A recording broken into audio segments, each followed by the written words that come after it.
حضرت خضر علیہ السلام۔ کیا آپ نے کبھی ایسی ہستی کے بارے میں سنا ہے جو قیامت تک زندہ رہے گی؟ کیا واقعی دنیا میں آب حیات یعنی ہمیشہ کی زندگی عطا کرنے والا پانی کہیں موجود ہے؟ اور اگر ہے تو کیا حضرت خضر علیہ السلام نے واقعی وہ پانی پی لیا؟ آج کی ویڈیو میں ہم آپ کو ایک ایسی پراسرار شخصیت کی کہانی سنانے جا رہے ہیں جن کا ذکر قرآن، احادیث اور صوفیانہ روایات میں موجود ہے۔ جی ہاں، ہم بات کر رہے ہیں حضرت خضر علیہ السلام کی اور اس عظیم راز کی جس نے انہیں ہمیشہ زندہ رکھا، یعنی آب حیات۔ تو آئیے چلتے ہیں وقت کے اس سفر پر جہاں روشنی ختم ہو جاتی ہے اور پردہ اٹھتا ہے ایک ایسے راز سے جس نے صدیوں سے عقل کو حیران کر رکھا ہے۔ حضرت خضر علیہ السلام کے نام کا قرآن پاک میں صراحت سے ذکر نہیں، مگر سورہ کہف کی آیات میں حضرت موسیٰ علیہ السلام کے ساتھ جو شخصیت بیان کی گئی ہے اسے مفسرین کی اکثریت حضرت خضر علیہ السلام مانتی ہے۔ ان کا اصل نام بلیہ بن ملکان بتایا جاتا ہے اور خضر کا مطلب ہے سبزہ اگانے والا یا زندگی بخش ہستی۔ روایت ہے کہ حضرت خضر علیہ السلام جہاں بیٹھ جاتے وہاں سبزہ اگاتا، اس لیے انہیں خضر کہا گیا۔ حضرت خضر علیہ السلام نہ صرف ایک ولی تھے بلکہ انہیں علم لدنی یعنی ایسا علم جو براہ راست اللہ تعالیٰ کی طرف سے عطا ہوتا ہے حاصل تھا۔ ذوالقرنین کی مہم۔ حضرت ذوالقرنین ایک عظیم بادشاہ اور اللہ کے نیک بندے تھے۔ ان کے دل میں یہ خواہش پیدا ہوئی کہ وہ آب حیات کی تلاش کریں، وہ پانی جو پینے والے کو موت سے نجات دیتا ہے۔ انہوں نے اپنے لشکر کو 2 حصوں میں تقسیم کیا، ایک حصہ ان کے ساتھ رہا، دوسرا حصہ خضر علیہ السلام کی قیادت میں روانہ کیا گیا۔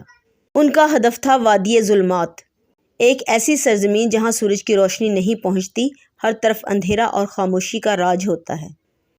وادی ظلمات اور آب حیات۔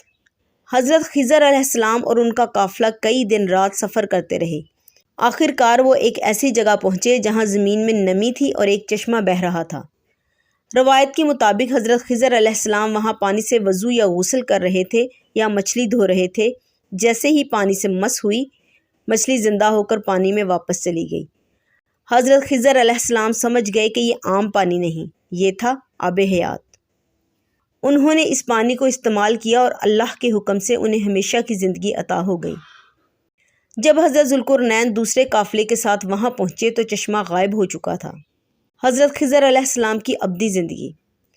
حضرت خضر علیہ السلام کو اللہ تعالیٰ نے دنیا میں ایک خاص مقصد کے لیے زندہ رکھا۔ وہ ہدایت دینے والے، رہنمائی کرنے والے اور روحانی سفر کے معلم بنے۔ روایت ہے کہ حضرت خضر علیہ السلام نیک بندوں کی مدد کرتے ہیں، مسافروں کو راہ دکھاتے ہیں، بزرگوں کو روحانی علم سکھاتے ہیں اور اللہ کے اذن سے دنیا میں موجود رہتے ہیں۔ صوفیہ کے نزدیک حضرت خضر علیہ السلام روحانی علم کے محافظ ہیں اور وہ وقتاً فوقتاً اپنی زیارت ان خوش نصیبوں کو کرواتے ہیں جو دل سے تلاش کرتے ہیں۔ حضرت موسیٰ علیہ السلام اور حضرت خضر علیہ السلام کی ملاقات۔ یہ قصہ قرآن مجید کی سورہ کہف میں بیان ہوا ہے۔ یہ صرف ایک کہانی نہیں بلکہ ایک ایسا سبق ہے جو ہماری زندگی کی مشکلات، آزمائشوں اور اندیکھے فیصلوں کو سمجھنے میں مدد دیتا ہے۔ ایک دن حضرت موسیٰ علیہ السلام نے اپنی قوم کے سامنے خطاب کیا۔ ایک شخص نے پوچھا، دنیا میں سب سے زیادہ علم کس کے پاس ہے؟ حضرت موسیٰ علیہ السلام نے فرمایا، میرے پاس۔ لیکن اللہ تعالیٰ نے وحی کے ذریعے بتایا کہ ایک اور بندہ ہے جسے خاص علم دیا گیا ہے اور وہ ہے حضرت خضر علیہ السلام۔ حضرت موسیٰ علیہ السلام نے اللہ تعالیٰ سے دعا کی کہ انہیں خضر علیہ السلام سے ملاقات کا موقع ملے۔ اللہ نے انہیں حکم دیا کہ وہ 2 دریاؤں کے سنگم پر جائیں، وہاں انہیں خضر علیہ السلام ملیں گے۔ پھر ایک لمبا سفر طے کر کے وہ دریا کے کنارے پہنچے۔ وہاں ایک شخصیت موجود تھی، یہ تھے حضرت خضر علیہ السلام۔ حضرت موسیٰ علیہ السلام نے عرض کیا، کیا میں آپ کے ساتھ رہ سکتا ہوں تاکہ میں وہ علم سیکھوں جو اللہ نے آپ کو دیا ہے؟ حضرت خضر علیہ السلام نے فرمایا، آپ میرے ساتھ صبر نہیں کر سکیں گے۔ لیکن حضرت موسیٰ علیہ السلام نے وعدہ کیا کہ وہ صبر کریں گے۔ یوں سفر شروع ہوا۔ پہلا واقعہ، کشتی میں سوراخ۔ دونوں ایک کشتی پر سوار ہوئے۔ یہ کشتی کچھ غریب مزدوروں کی تھی جو سمندر میں محنت مزدوری کرتے تھے۔ اچانک حضرت خضر علیہ السلام نے کلہاڑی لی اور کشتی کے تختے میں سوراخ کر دیا۔ حضرت موسیٰ علیہ السلام گھبرا گئے اور فوراً بول اٹھے، یہ آپ نے کیا کیا؟ یہ تو لوگوں کو ڈبو دے گا۔ حضرت خضر علیہ السلام نے پرسکون لہجے میں کہا، میں نے کہا تھا نا کہ آپ میرے ساتھ صبر نہیں کر سکیں گے۔ حضرت موسیٰ علیہ السلام کو احساس ہوا کہ انہوں نے جلد بازی کی ہے۔ انہوں نے معذرت کی اور کہا، اب کی بار میں صبر کروں گا۔ دوسرا واقعہ، لڑکے کا قتل۔ کچھ دور چلنے کے بعد انہیں ایک نوجوان لڑکا ملا۔ حضرت خضر علیہ السلام نے اچانک اسے قتل کر دیا۔ حضرت موسیٰ علیہ السلام سخت گھبرا گئے۔ آپ نے ایک بے گناہ کی جان کیوں لی؟ یہ تو بڑا ظلم ہے۔ خضر علیہ السلام نے پھر کہا، میں نے کہا تھا نا کہ آپ صبر نہیں کر سکیں گے۔ حضرت موسیٰ علیہ السلام نے دل پر قابو پایا اور کہا، اگر اب کے بعد میں کچھ پوچھوں تو آپ مجھے ساتھ نہ رکھیں۔ تیسرا واقعہ، دیوار کو سیدھا کرنا۔ پھر وہ ایک بستی میں پہنچے۔ وہاں کے لوگ انتہائی بخیل تھے، نہ انہوں نے مہمان نوازی کی نہ کھانا دیا۔ اسی بستی میں ایک پرانی دیوار تھی جو گرنے ہی والی تھی۔ حضرت خضر علیہ السلام نے محنت کر کے اسے سیدھا کر دیا۔ حضرت موسیٰ علیہ السلام حیران ہو گئے اور بولے، اگر آپ چاہتے تو اس کام پر اجرت لے سکتے تھے، پھر ہم کھانا خرید لیتے۔ اس بار حضرت خضر علیہ السلام نے صاف کہہ دیا، یہ وہ وقت ہے جب ہم ایک دوسرے سے جدا ہوں گے، لیکن اس سے پہلے میں آپ کو ان کاموں کی حقیقت بتا دوں۔ حضرت خضر علیہ السلام نے بتایا کہ وہ کشتی ان غریب لوگوں کی روزی تھی۔ قریب ہی ایک بادشاہ تھا جو ہر اچھی کشتی کو چھین لیتا تھا۔ میں نے اس کشتی میں نقص ڈال دیا تاکہ بادشاہ اسے نہ لے سکے اور یہ انہی لوگوں کے پاس محفوظ رہے۔ دوسرے واقعہ کے بارے میں حضرت خضر علیہ السلام نے حقیقت کھولی اور کہا کہ یہ لڑکا بڑا ہو کر اپنے والدین کو کفر اور گمراہی میں ڈال دیتا۔